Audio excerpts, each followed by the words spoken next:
All right, Bears fans, have we decompressed after yesterday? No. Have we felt a little bit better about what happened? I think the answer is no. Overall, I think that's pretty straightforward. However, welcome into the Bear Front podcast, the hurry up recap.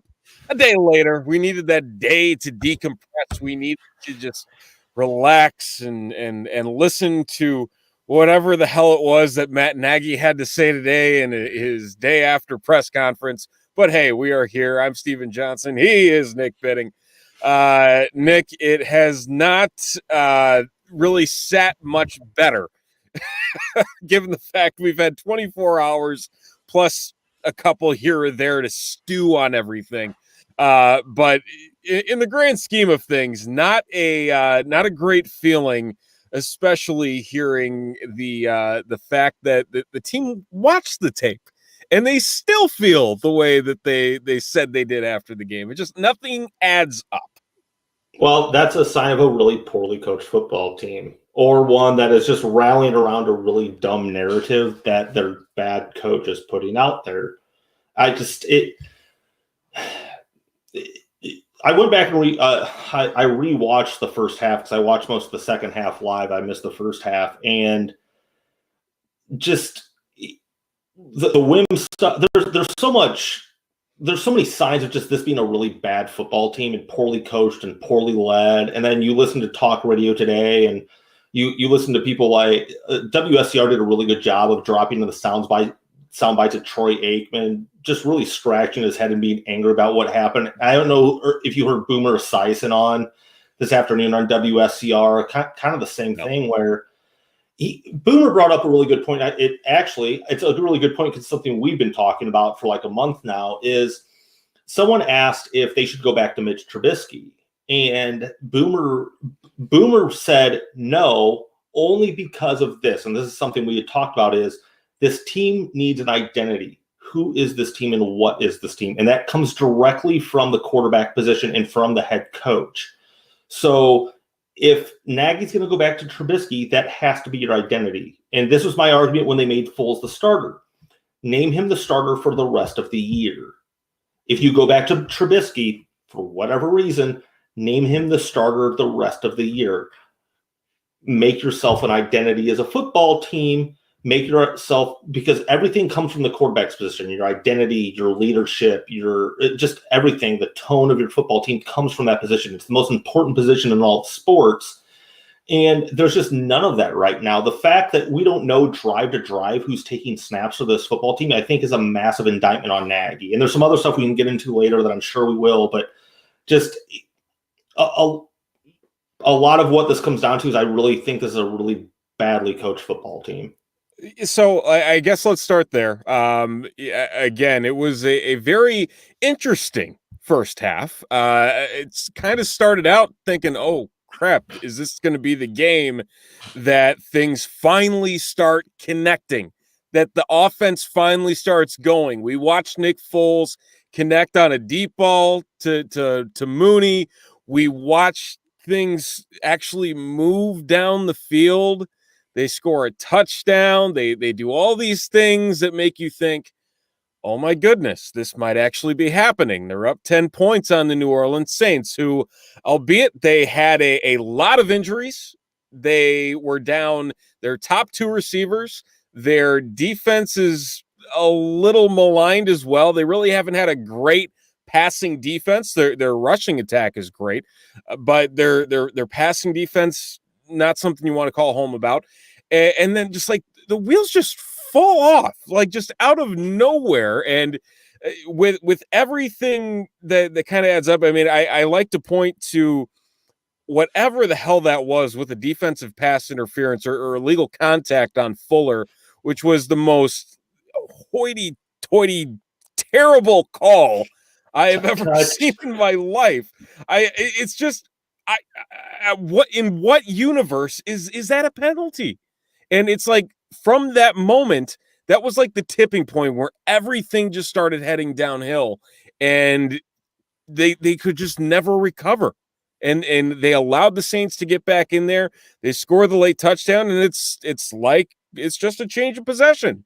come the third quarter, and immediately, there was just this feeling coming out of halftime that there was no urgency, that there was no confidence, and really for the entire second half, at least from my opinion, it never really felt like a game the Bears were really in from then on, despite the fact that they got to overtime, that they had a chance to win it. Well, I think we were messaging during the game, and it feels like this team wins or almost wins in spite of Matt Nagy. Every single week, it's something. It's some bonehead play call or clock management or something. A perfect example of this, and I had a million thoughts running through my head just now, but the one that keeps sticking out is I sent you a screen grab of this. I went back and rewound the game and took a picture of it and just sent a picture of this play and said, what is this? It was the 3rd and 4 where Nagy called a play call where 3 of the 4 wide receivers ran routes short of the first down. Right. And I screen grabbed it. I said, I have to be making this up. I have to have just misunderstood or misseen this. I don't even know if that's a word, but screw it, we're going with it. It's a new word and now. I took a picture and I sent it to you. The 3 guys on the top side of the screen were all short of the marker, and the only person running past the marker was Allen Robinson one-on-one with a 50-50 or 25-75 ball on the near sideline. And that's the thing is people can complain about the offensive line. They can complain about the quarterback position. And I get it. Those are valid complaints. And you're 100% just right to feel that way about those 2 position groups. But that's coaching. On 3rd and 4 to run a play call where when you call that play that 3 of the 4 routes are short of the marker and the other route is a 50-50 ball down the sideline that you're just kind of throwing up and you're leaving yourself possibly a 4th and 4 for the ball game. That's just dumb. That's just bad coaching. And then you get to the point where, again, this team has scored 7 points in the third quarter all year. It's a terrible third quarter football team. And again, I go back to Boomer Esiason, a lot of people don't like, but he was dead on this point because it's something we've talked about. Coming out of the half, the Bears are a terrible football team, and that's where you see halftime adjustments. That's where you see coaching. That's where you see leadership. And when does this team fail the most? Coming out of the half. Right. Exactly. It's aggravating. It really is aggravating because I feel Can like you tell I'm angry. I'm stressed. I feel like this year sucks right now, and now we have to deal with this.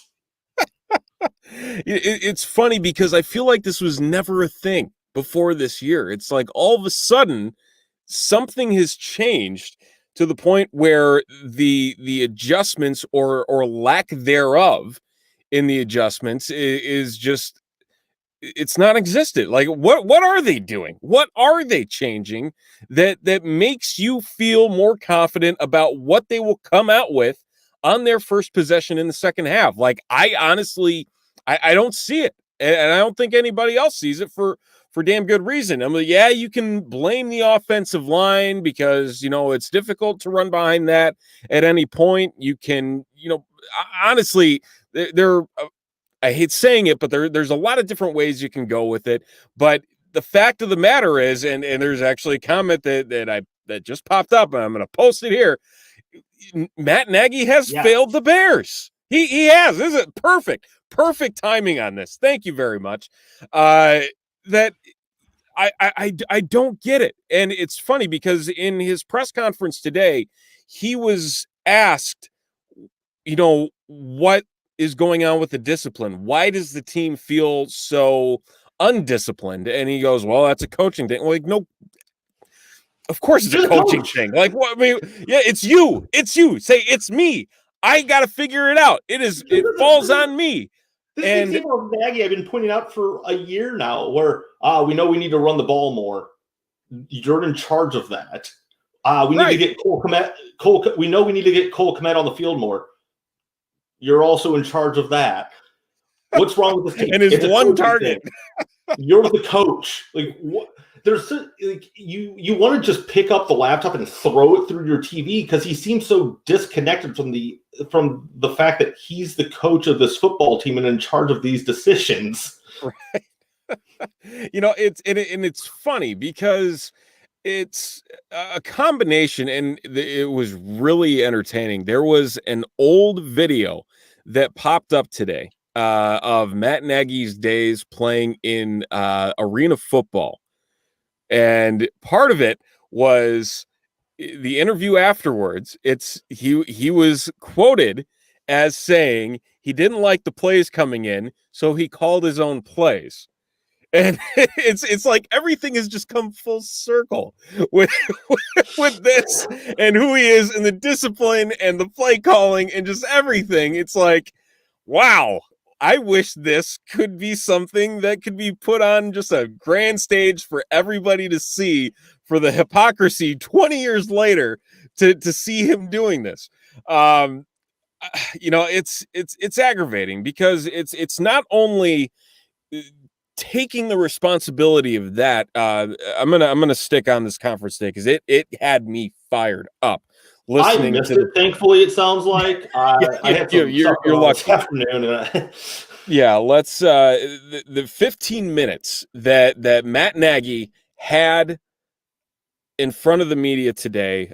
He was also asked about Nick Foles. He was also asked about what his role was and how he, really hasn't been the guy that everybody expected him to be at this point in time.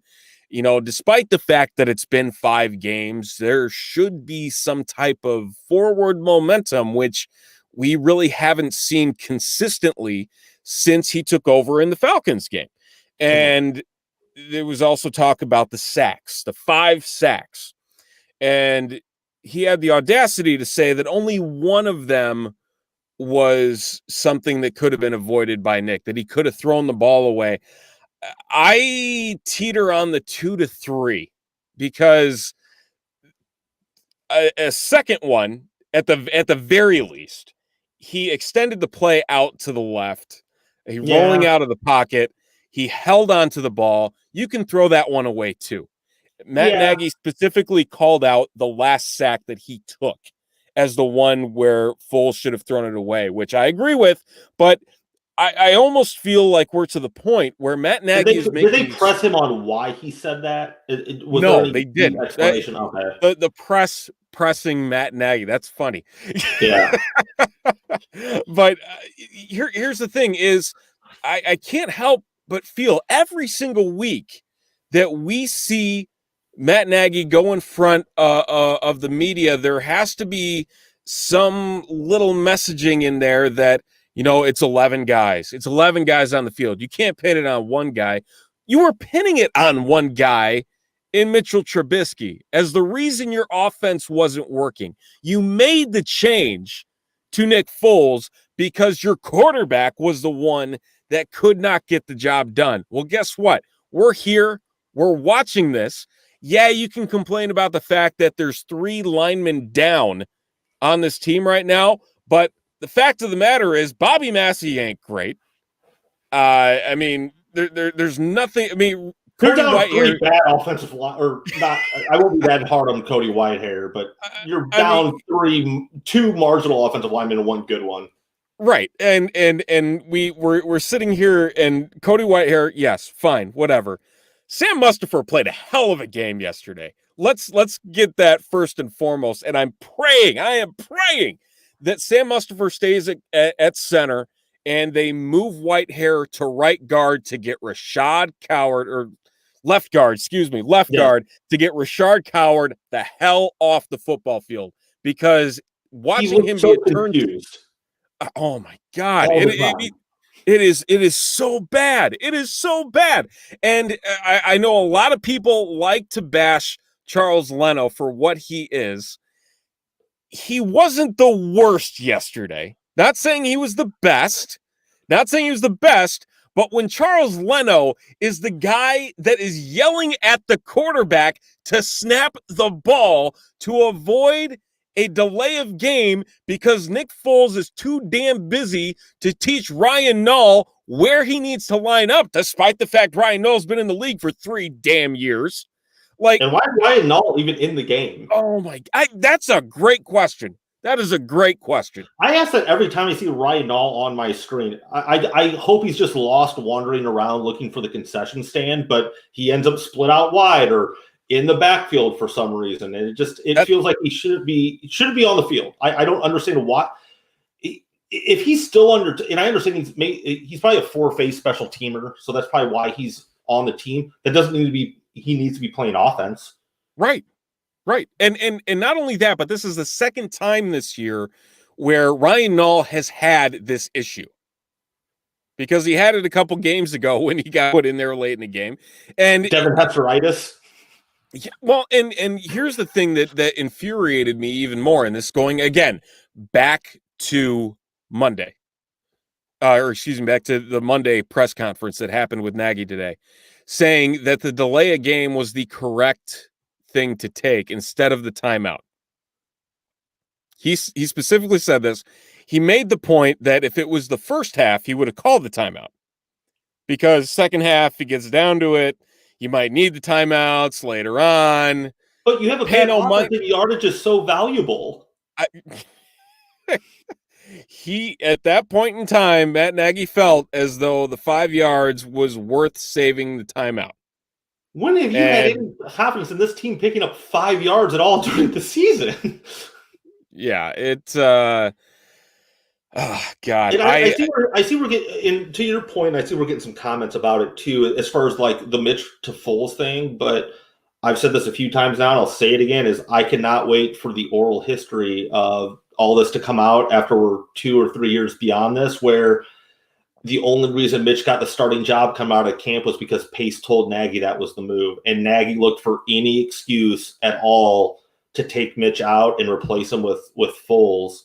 And you want to draw bigger correlations between Mitch was the issue with the offense. And I know that's the way it was pitched, but I think we're all kind of wise enough to know now that Nagy never wanted Trubisky as his quarterback to begin with, especially coming into this season. As soon as they traded for Foles, we talked about it all offseason, is you've declined the option on Trubisky. You've traded for Foles. You know you're paying him at least $40 million because he's not turning down that option next year. Well, it was restructured, so I think it's only 20. I think over 3 years. You're paying him 20 this year and 20 next year, right? No, it was restructured. So 20 total. So you're paying him 20 million. He's not going to turn. I guess my point is he's not turning down the option. You know he's coming back. Right. So why are you even messing around with Mitch at that point? And that had to have been Pace coming in over the top and forcing it. There's no other explanation. No, there's not. But I mean, to the point of the fact that the offensive line is not going to give Nick Foles a lot of time to throw the ball, that Nick Foles' mobility is as close to non-existent as you can possibly get. And I mean, honestly, the interceptions, he's thrown an interception in every game since he has taken over as quarterback. And this includes coming in halfway against the Falcons. Yeah, you can argue that, that the interception in Atlanta wasn't on him, that Allen Robinson should have come down with the ball in the end zone, and it was just a good play.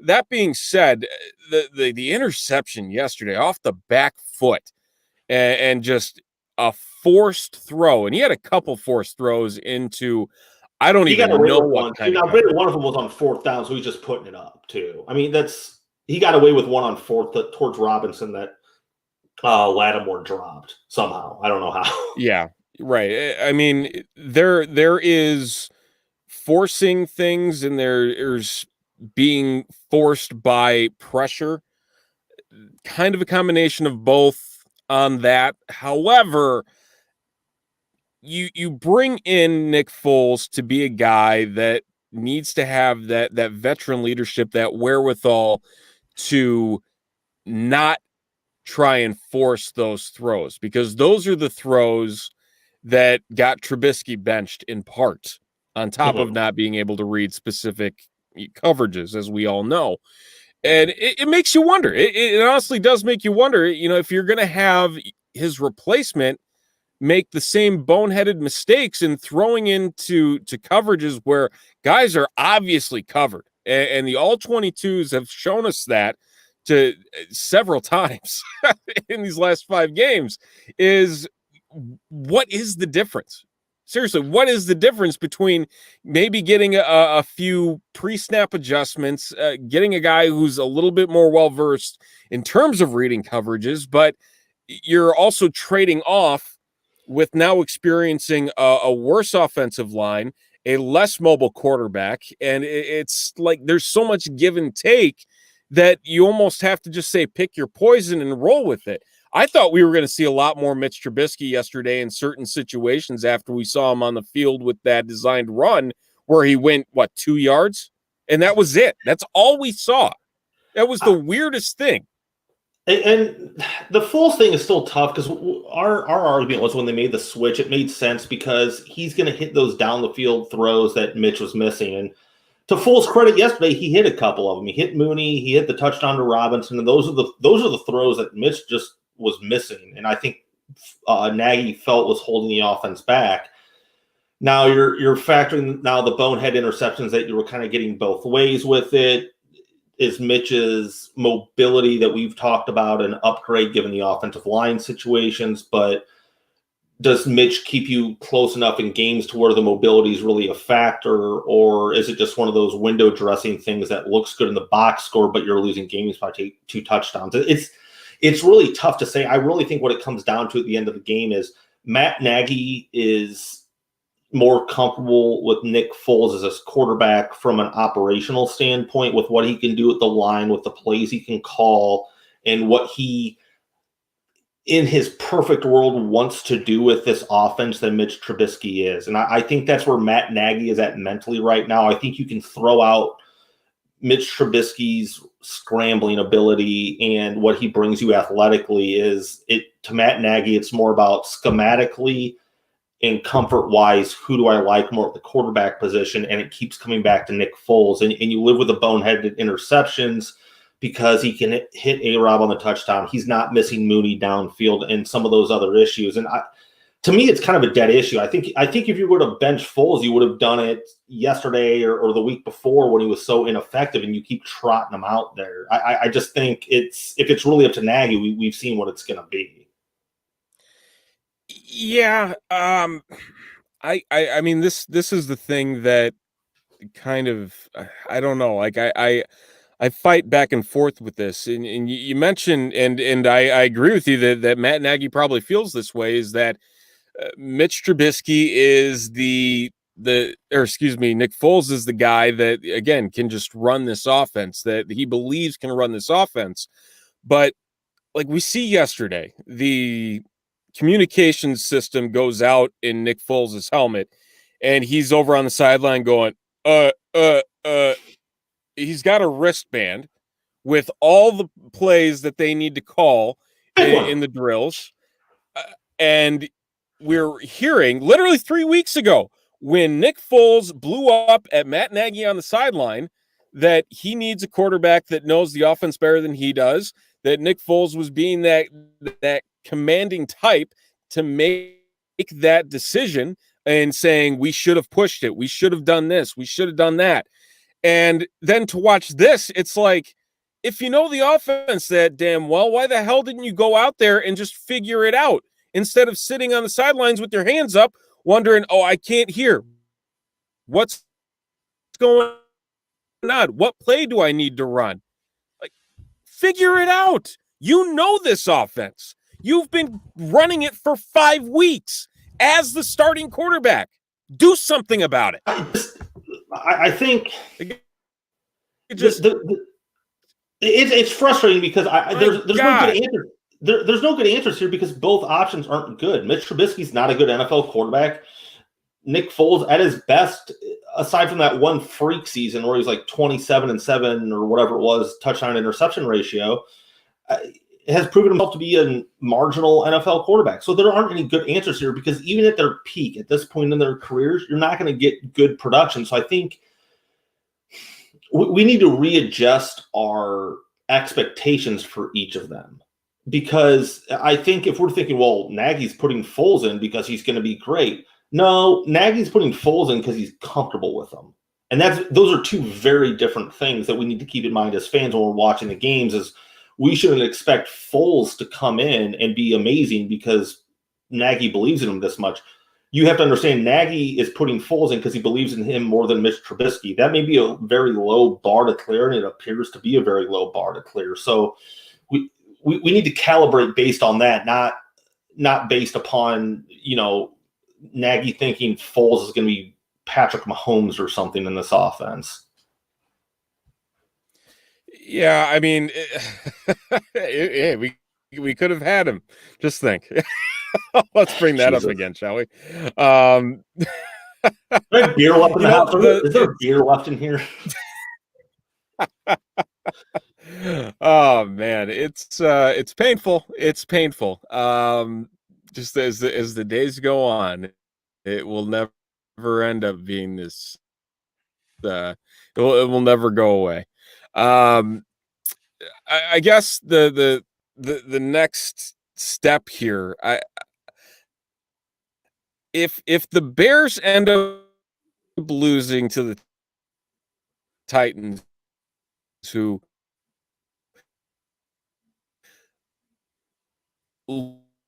looked not good against the Cincinnati Bengals,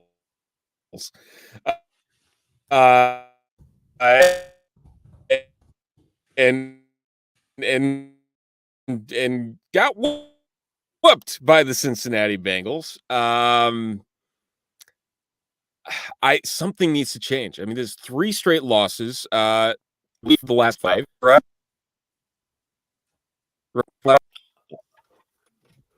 Yeah, the Titans have lost 2. I think we're dealing with some connection issues. Am I good now? Better now. I think your kids are just dragging. They're on YouTube Kids or something, probably.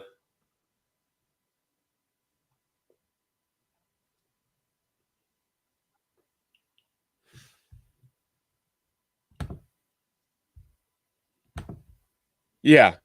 Okay. Yeah. Okay. Are we back? Are we back now?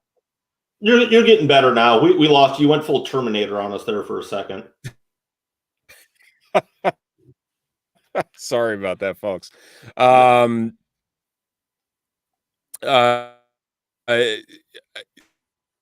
So I mean, so this is 4 of those 5 losses. If he's on Sunday.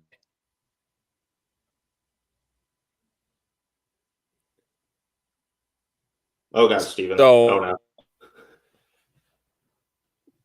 Okay. Oh, I apologize. We've had Steven's internet problems for like 4 weeks now. It's been 4 weeks of no issues, and it's reared its ugly head.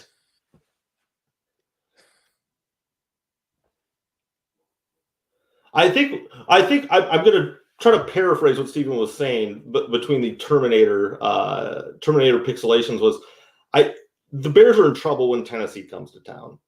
They've lost Tennessee's lost 2 straight now. They're not in a good mood. Derrick Henry's in the backfield. That doesn't bode well for Chicago's defense, which randomly gets gashed against the run, which I don't understand. They have a really solid defense. Obviously, the Bears have their own offensive issues going on right now. We talked about this actually heading into who was it? The Bears needed to beat Carolina because we knew the next 3 to 4 weeks is going to be really difficult. The Bears needed to basically stack up wins and create some easy wins, or in this part of the schedule. They did that, and now the Bears are in the situation where these are the games where they lose 3 or 4 straight and drop back to 5-4, 5-5, God forbid. So it doesn't look good right now. You have maybe a wounded but angry Titans team coming in. That just worries me. Am I back now? Yeah, you're back now. You're good. Okay. I don't know what's going on. Okay. I don't know what happened. Anyway, the point that I was making, if the Bears were to lose on Sunday, it would be 4 out of 5 losses. They'd be 1-4 in their last 5 games. At some point, something needs to change. Something needs to have the coaching staff say, okay, the skid needs to stop, and there needs to be an adjustment of some sort. And I don't know if we're going to get it or not. And that's a scary thought that they don't feel like they need to adjust much to right the ship, because I think it's obvious to a lot of people right now that a major change needs to happen. And I don't know what that's going to be, because if you start a season, 5-1, you're 4-0, 5-1, you're doing well, and all of a sudden you're gonna, start flirting with a 5-4 record. 99% what happens? No change. The 1%, like the 1% chaos option is Nagy's out and Pagano takes over as head coach. That's your chaos option. I mean, because that's really what you're talking about. Because if Nagy goes, the only move that makes sense is you elevate Pagano to head coach, because he's been one before. And he's also, I believe he was also an interim head coach at one point before he got the Colts job full on. I don't recall that for sure, but I feel like he was the interim coach at one point with the Colts. But in either case, he's at least been an NFL head coach before, so that's the move from your coaching staff that makes the most sense. Yeah, I would agree with that. I don't think it'll get. I'm not saying I'm a fan of it. I'm just saying that would be the logical maneuver on your coaching staff. I feel as though if we get to that point, it would have to require losses to both the Titans and the Vikings to reach any type of nuclear option at that point to set them up at 5-5. Well, especially coming off the bye week, like especially if you have an ugly week off the bye week, right? Yeah, that would be the nuclear option. Is Pagano's your head coach heading into week, what would that be, 10, 11 after the bye? Yeah, something along those lines. 11. Yeah, week 11. So I don't know. I don't know how to feel about anything potentially happening at that point in time that could that could trigger something like that, because we felt so good about this like 2 weeks ago. Hell, even last week. I was the negative one for weeks. I was the one. Well, I said after the Panthers win that was the one that felt sustainable. That was the, I guess, that was the framework or pattern the Bears had to use to win a football game. But I wasn't overly confident with how good I thought this team was. And all of a sudden you see them backsliding. So yeah, it's Tennessee, Minnesota, bye week, Green Bay. So your nuclear option would be 2 really bad losses to the Titans and the Vikings, and then you basically elevate Pagano, and he has those 2 weeks to prep for Green Bay. Right. That's the nuclear option. Right. Again, don't think it's going to happen, but no, not at all. If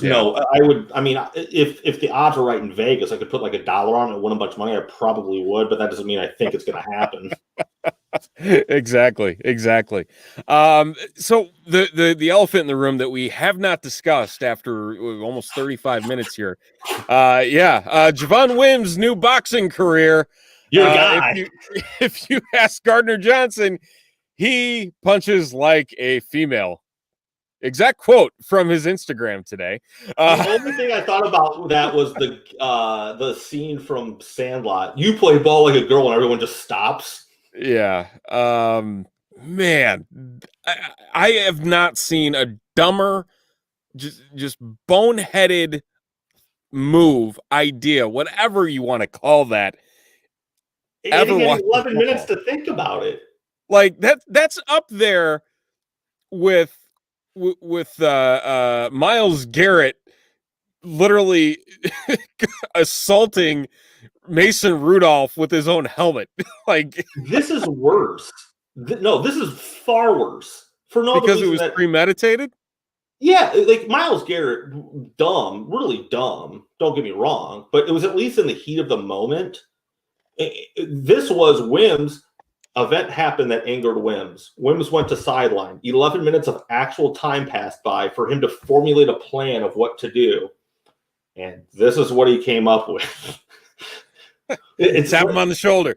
Pull his mouth guard out. I'm going to back up. Oh, poo.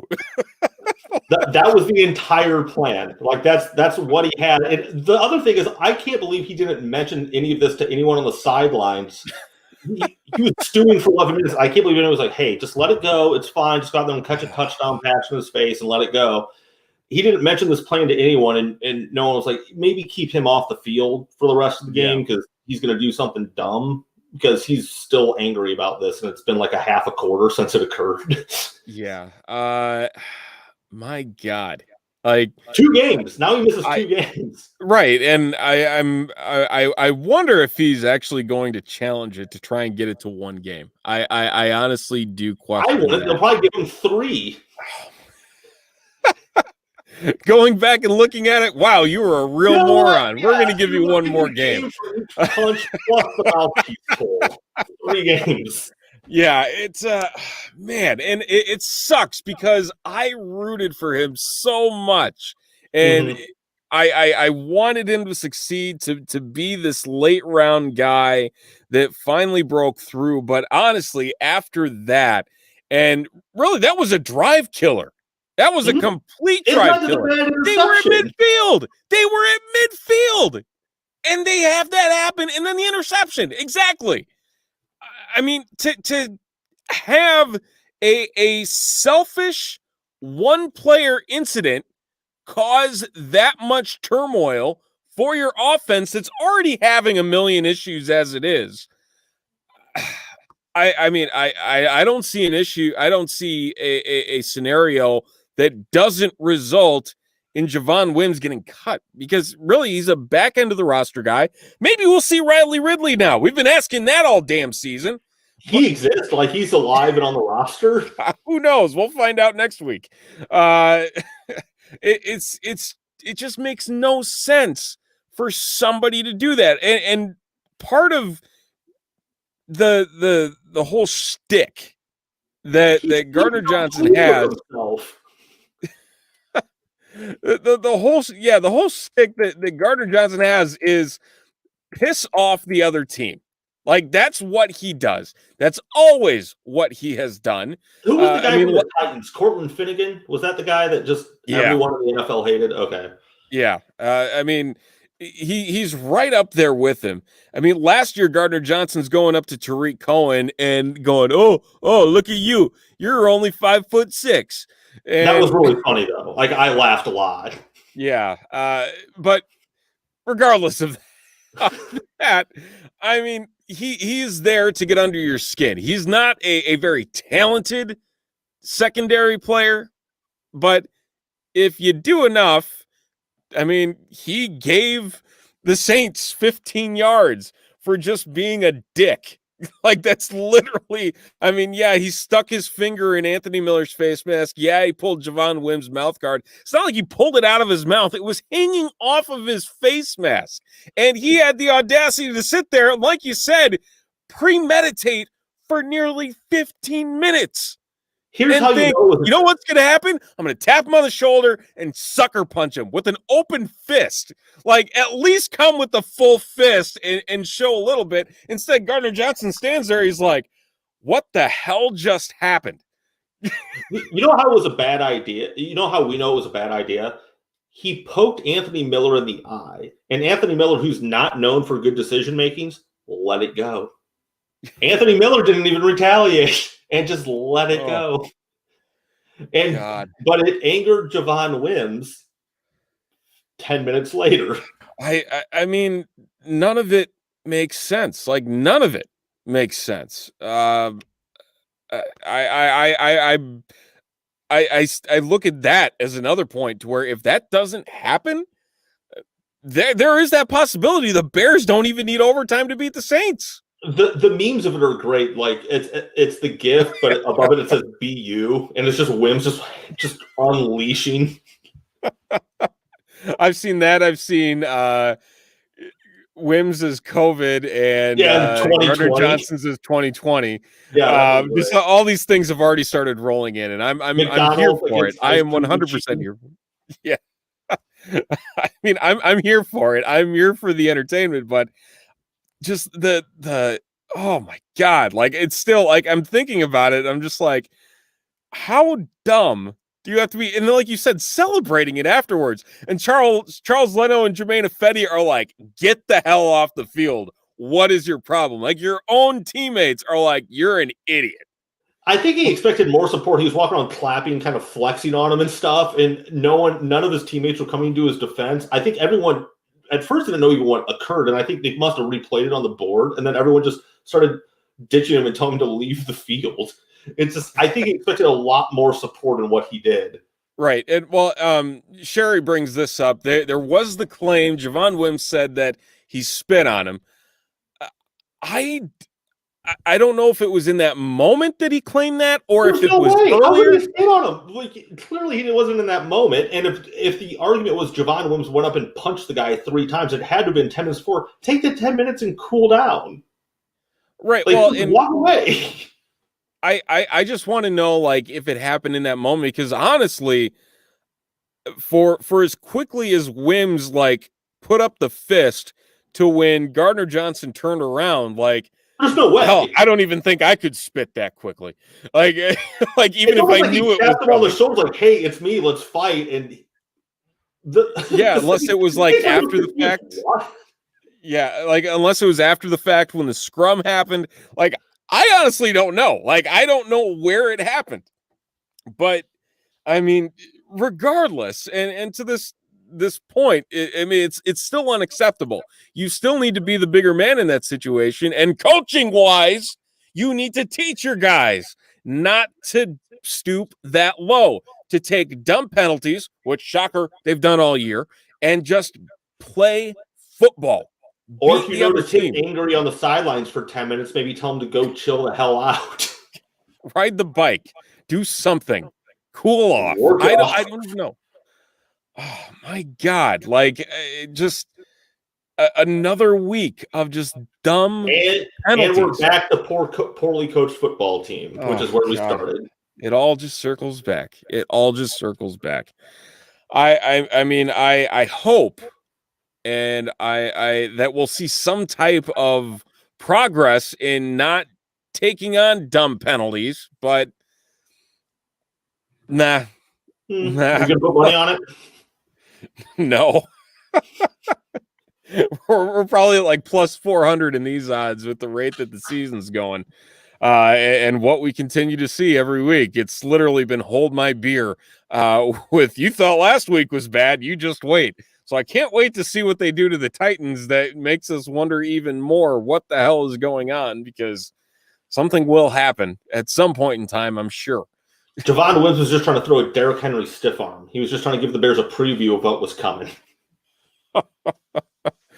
Oh, man. Derrick Henry, Ryan Tannehill, the Titans, they fell from the unbeaten ranks 2 weeks ago against the Steelers and then put up a dud against the Cincinnati Bengals. So Chicago heading down to Nashville, Tennessee to take on the Tennessee Titans in week number 9. I'm already losing track of weeks. It's starting to fly by here as it normally does in October and November. But hey, we are I guess at this point just praying for some normalcy to whatever the Bears put out on the field. We're at that point. We're on the circus. We're watching whatever the hell it is that they come out with each and every week. We're watching the Chicago Bears just race a train across train tracks every week, and sometimes they make it, and it's great, and then other times they don't, and we get to come here and complain about it. The train wreck lives. Yes. But we'll actually have a guest this coming week. God help them. Well, so much confidence. My God, we have a full slate though of Bears coverage here on ShyCitySports.com. Keeping it 100 will be back on its normal night on Wednesday night with Phil and Shane. And we will have our new episode coming out Thursday night that will be breaking down everything Bears and Titans. And again, I'm praying. I am praying that things work out in some shape or form. There's just a potential of actually winning a winnable game. I don't even know. But Jimmy Morris will be the guest from Music City Miracle, SB Nation, covering the Titans. So he will be with us for Thursday's show, and that will release again Thursday night, early Friday morning. So be on the lookout for that. And then Bears Hour Live, obviously, as soon as things wrap up on Sunday, and then we will hit the airwaves again, hopefully figuring out a Wi-Fi issue. Phil's texting me here. He's saying that it's a StreamYard issue. It's not my Wi-Fi. If I remove myself and bring myself back in, it fixes things. So thank you, Phil. I think he's just trying to get rid of you. I'm new to all this newfangled technology. I don't even know. I thought we fixed all this crap, and then go figure. God, always something. Always something. My internet's as bad as the Bears were yesterday. So that's we'll just sum it up as that. Javon Wims is just punching your router. That's what it is. He's just punching away, and it's just standing there thinking, "What the hell are you trying to do?" Just unplug me. That's all I need. Just unplug it. Just go. So that's going to do it here for the Bear Front. Hurry up. Recap here on ChiCitySports.com. Be sure to check out the Chi-City Sports forums, 24/7 Bears talk, Chicago sports talk all the way around. And then, like we said, stay tuned for Keeping It 100 on Wednesday night, 7:30 Central, 8:30 Eastern. And then a new Bear Front podcast dropping Thursday night, getting you ready for kickoff on Sunday. For Nick Bidding, I'm Steven Johnson. Thank you for watching us yet another week, and let's hope that the Bears can somehow get to 6-3 and finish this little gauntlet stretch on a good note before they end up facing what is apparently a Vikings team that's not laying down and tanking for Trevor like everybody thought they were. So who knows what we'll see, right? Don't know. Just go vote. It's anybody's guess. Maybe we'll see another. Maybe we'll see another boxing match next Sunday. Can only hope. Can only hope. So, or at least in a good way, where we get 15 yards. That's all we need. Yeah. But enjoy your week, everybody. If you have not, please go vote tomorrow. It is important. That is the only political messaging you'll see here. Just go vote. If you live in Illinois, vote twice. It's allowed. It's cool. Just go do it. Yeah, and vote Camacho, as we all know. Enjoy your week, everybody. Bear down. We'll talk to you later this week.